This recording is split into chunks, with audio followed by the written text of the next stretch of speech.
बोलो जयकारा, बोल मेरे श्री गुरु महाराज की जय। सौभाग्यशाली प्रेमी गुरुमुखो, संत महापुरुष फरमाते हैं कि तुम अपने आप को पहचानो। तुम एक आत्मा हो, तुम शरीर नहीं हो। पर हम संसार में आकर ये शरीर को ही हम मानते हैं कि मैं जो भी कुछ हूँ ये शरीर ही हूँ। वो बार बार हमें समझाते हैं कि आप विश्वास रखो, सेल्फ कॉन्फिडेंस रखो, अपने ऊपर विश्वास रखो। अगर विश्वास करके आप समझ लोगे कि मैं एक आत्मा हूँ, शरीर नहीं हूँ, तो देखो जीने का आनंद कुछ और ही आएगा। अब देखो, एक छोटा बच्चा होता है, उसको भी टेंशन होती है, वो भी चिंता में पड़ा रहता है, मैं स्कूल जा रहा हूँ, मैं पढ़ूंगा या नहीं पढ़ूंगा। मैंने पढ़ के अब एग्ज़ाम दिया है, एग्ज़ाम में पास होऊंगा या फेल होऊंगा। अब कोई आदमी व्यापार करता है तो वो सोचता है कि मैंने इतना धन तो व्यापार में लगा रहा हूँ, इतना टाइम लगा रहा हूँ, ये मेरा व्यापार चलेगा या नहीं चलेगा। तो कोई अपना जॉब करता है तो वो सोचता है कि मैं अपनी जॉब में कामयाब होऊंगा या नहीं होऊंगा। क्योंकि ये सारे संसार के अंदर ही सभी चिंताजनक हैं, सभी डिप्रेशन में हैं, क्योंकि ये उनको सेल्फ कॉन्फिडेंस नहीं होता, वो डावाडोल रहते हैं। अगर तुम अपने ऊपर सेल्फ कॉन्फिडेंस रखो कि मैं जो ये काम करूँगा, कर रहा हूँ, इसको मैं कर लूँगा, फिर तो आपका कोई दिक्कत नहीं आएगी। नहीं तो आप इधर इधर चिंताजनक ही ये संसार में लगे रहोगे। क्योंकि ये सेल्फ कॉन्फिडेंस होना बहुत ज़रूरी है। एक बार महात्मा बुद्ध जो थे, वो जा रहे थे, जाते जाते उन्होंने अपना बड़ी करते करते उनका मन विचलित हो गया महात्मा बुद्ध का।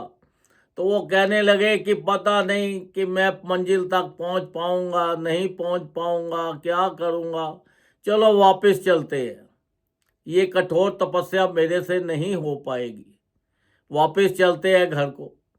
जब आ रहे थे तो रास्ते के अंदर उनको प्यास लगी, तो वो एक तालाब के पास चले गए।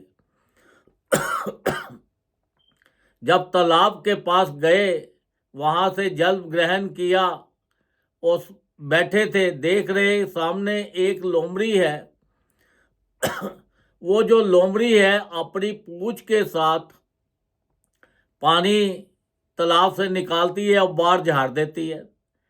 फिर वो काफ़ी देर तक देखते रहे। फिर उन्होंने लोमड़ी से पूछा, भाई क्या बात है, ये क्या कर रहे हो? वो कहने लगी कि देखो, पिछली बरसातों के अंदर मेरे 2 बच्चे थे, ये तालाब अपने अंदर ले गया, निकल गया। मुझे इसके ऊपर बहुत गुस्सा है, मैंने इसको सुखा देना है, मैं इसको नहीं छोड़ूंगी। उन्होंने बोला कि तेरी पूंछ के साथ कितना पानी आ रहा है, तो ये कैसे सूखेगा? वो कहती है कभी भी हो, मुझे कॉन्फिडेंस है कि मैं इसे सुखा कर ही चैन से बैठूंगी। तो महात्मा बुद्ध को अंदर से यह विचार आया कि देखो, एक जानवर है, इसको इसके ऊपर कितना सेल्फ कॉन्फिडेंस है कि देखो पूंछ के साथ इतने कुछ बूंदे बाहर जा रही हैं और ये करती जा रही है, कहती है इतना बड़ा तालाब है, मैं इसको सुखा दूंगी। तो मैं तो एक इंसान हूँ, मैं तो एक आत्मा हूँ, मुझे अपने ऊपर कॉन्फिडेंस नहीं रहा, ये तो बहुत गलत बात है। उन्होंने उससे शिक्षा ली और वापस फिर अपना चले गए भक्ति करने के लिए। तो देखो, ये जो जब तक इंसान के अंदर सेल्फ कॉन्फिडेंस नहीं आता, तब तक उसे कामयाबी में बड़ी दिक्कतें आती है। अब देखो, एक बंदा था, अब वो गाड़ी में ट्रैवल कर रहा था। जब कर रहा था तो सामने एक बुढ़िया माँ बैठी थी। उसने देखा कि ये जो बंदा है रो रहा है। उसे पूछा, भाई क्यों रो रहा है? देखती रही, एक बार पूछा, 2 बार पूछा, 3 बार पूछा, वो और जोर जोर से रोई जाए, अपने घुटनों पे सिर रख के और अपना जोर जोर से रोई जा रहा था। उसने फिर आके, औरत ने बड़े प्यार से उसको पुचकारा और बोला, बेटे बता क्या बात है?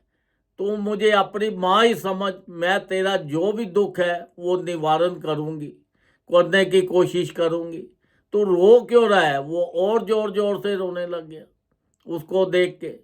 वो फिर उसको समझाया, फिर वो धीरे से बोला, कहता है, माँ मैं ये जो है गलत गाड़ी में बैठ गया हूँ। उसने बोला कि अगर गलत गाड़ी में बैठ गया तो रोने की क्या ज़रूरत है? अगला स्टेशन आएगा, वहाँ पे उतर जाना और गाड़ी बदल लेना। वो फिर रोने लग गया। उसे पूछा, भाई रो क्यों रहा है तो बार बार? कहता, मैं इसलिए रो रहा हूँ कि ये जो मैं गाड़ी के डब्बे में बैठा हूँ, ये जो डब्बा है इसके अंदर तो मुझे खुली डुली जगह मिली हुई है, बहुत सारी जगह मिली हुई है और मैं खूब आनंद से इसके अंदर बैठा हूँ। अगर मैं दूसरी गाड़ी में जाऊँगा तो उसके अंदर मुझे जगह बैठने की मिलेगी या नहीं मिलेगी, तो इसलिए मैं गाड़ी नहीं बदल रहा। तो देखो ये संसार है। संत महापुरुष फरमाते हैं कि आप जिस गाड़ी में बैठे हुए हो, ये गाड़ी को अगले स्टेशन पे जाके बदलो, दूसरी गाड़ी में बैठो, तो तभी आप अपनी मंजिल तक पहुंच सकते हो।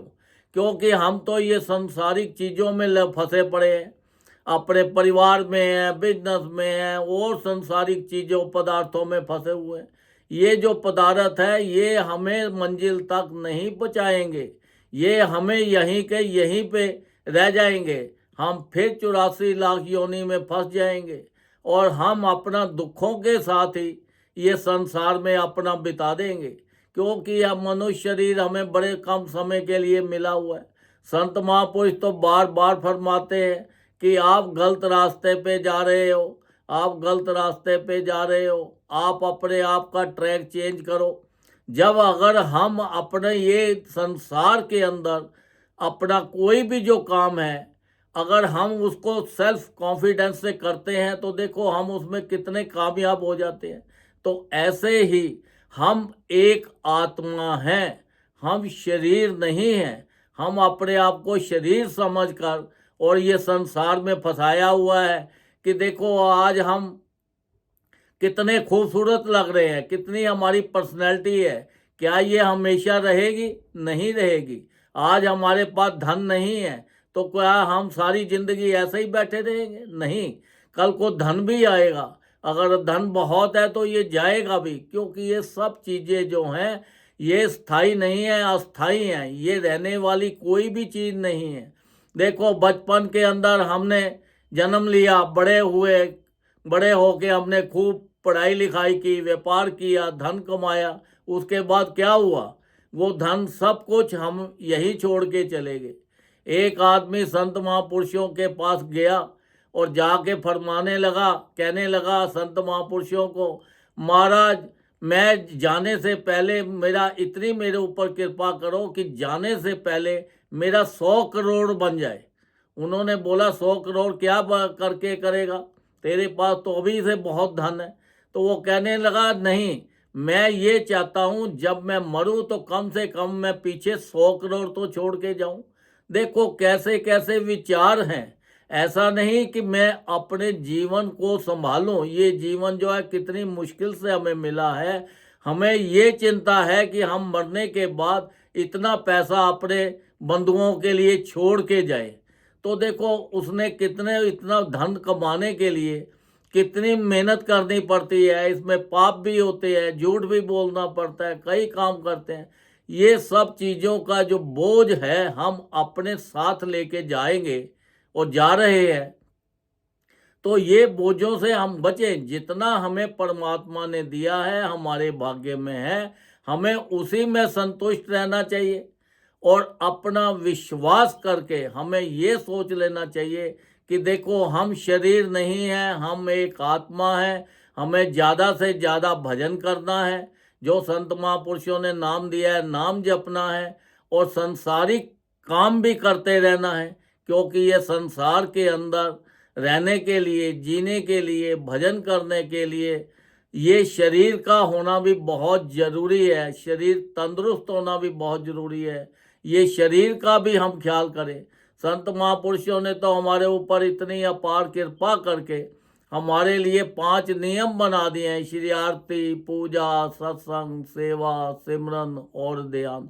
जो श्रद्धा सहित करे निश्चय हो कल्याण। वो कहते हैं जिस परिवार के अंदर ये 5 नियमों का पालन हो जाता है उसका भी परिवार का सारा कल्याण हो जाता है। वहाँ से दुख, दर्द, प्रॉब्लम, परेशानियाँ सब दूर भाग जाती हैं।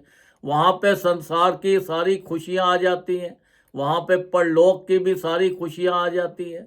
देखो, आप सत्संग पे जाते हो, आप वहाँ जाके अच्छे अच्छे लोग मिलते हैं, अच्छे अच्छे आपके विचार बनते हैं, आपका बुरे विचारों से हट जाते हो। चोरी, हेरा फेरी, किसी की निंदा चुगली, ये सब आप बंद कर देते हो, क्योंकि आपको पता लग जाता है कि देखो इसके अंदर हमारे बुराई है और सत्संग के अंदर अच्छाई है। तो इसलिए संत महापुरुष बार बार यही फरमाते हैं कि देखो 24 घंटे, 24 घंटे में से ज़्यादा भजन नहीं कर सकते, कम से कम भी 2 घंटे कंटिन्यूस करो। 2 घंटे नहीं कर सकते तो 1-1 घंटा करके करो। 1-1 घंटा करके नहीं कर सकते तो आधा-आधा घंटा करके करो।